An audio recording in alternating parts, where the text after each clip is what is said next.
So, you think you're pretty smart, huh? Well, the truth is, you probably are, but you might not be smart in the way you think you are.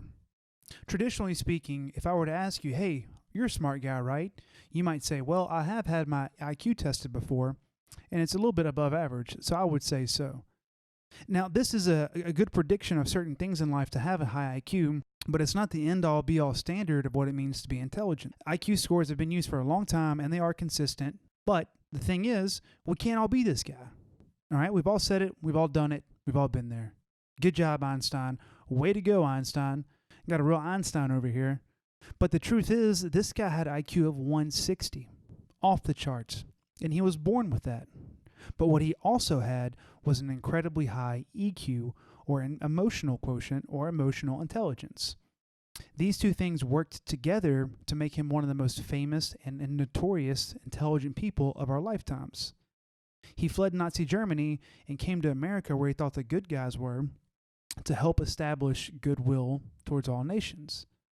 So while IQ tests are great and they do help predict certain things in life like what you might be good at, what you might not like, if you're good at sciences, writing, if you're spatially aware, or if you're more creative, they do help you decide career paths and they can open certain doors.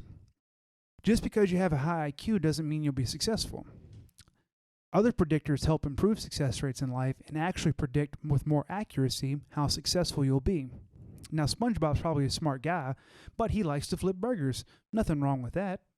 But what you have to do is trust in the educational systems, which we can't right now, at the beginning of a child's education to implement IQ versus EQ. So what is that and how does it break down?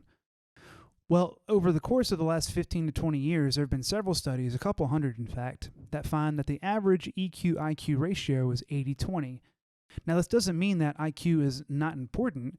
It just means it only plays a crucial role of about 20% in the overall intelligence of a person. So emotional quotients make up the other part of a human, and these things can be taught and learned, which is what makes it so powerful and great. So EQ is emotional intelligence. It's the self-control you teach yourself to not eat so much sugar, to not binge on alcohol or smoke cigarettes. It's self-regulation. It's making sure you go to bed on time. It's your temperament, dealing with society, and your social interactions. So how you handle traffic, how you handle road rage, how you handle being yelled at or reprimanded by a boss. These things have to work together. You can be as smart as you want to be, but if you're not emotionally stable or have a high EQ, it doesn't really matter. And that's how people get stuck in the mindset of, well, I'm a genius, but I'm not successful. Well, it's because your EQ is low. But what's great about this is EQ can be learned, which is why it's so pivotal to start this process early in our pupils' lives. Kids love to fit in. They want to fit in. They love social circles, and they might be little monsters at times. They want to be accepted. And adults are just kids who got old. So if we don't have these kids learning from an early age, they're going to morph into adults who have no idea how to operate with an emotional intelligence of empathy, motivation, self-regulation, social skills, and self-awareness. Societies flourish when the EQs rise from the bottom up, meaning if we can get our children an early start, it'll transfer into college and post-grad life. And another thing to consider is that circumstances matter quite a bit.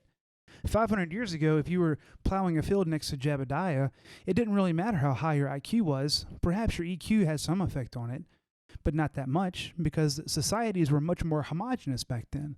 There were religions, there were government constructs, there were certain social taboos. So people just had to get through life. You had to mull through it. So having a 140 IQ didn't really help you plow a field any better until sciences came along. So with the constructive science, people got caught up in the IQ portion of it.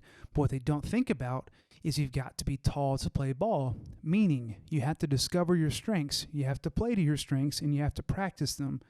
And the world we live in today allows us to do all this stuff and flourish in any field of study so long as we're passionate about it and we're studious. So what is it going to take to implement these things?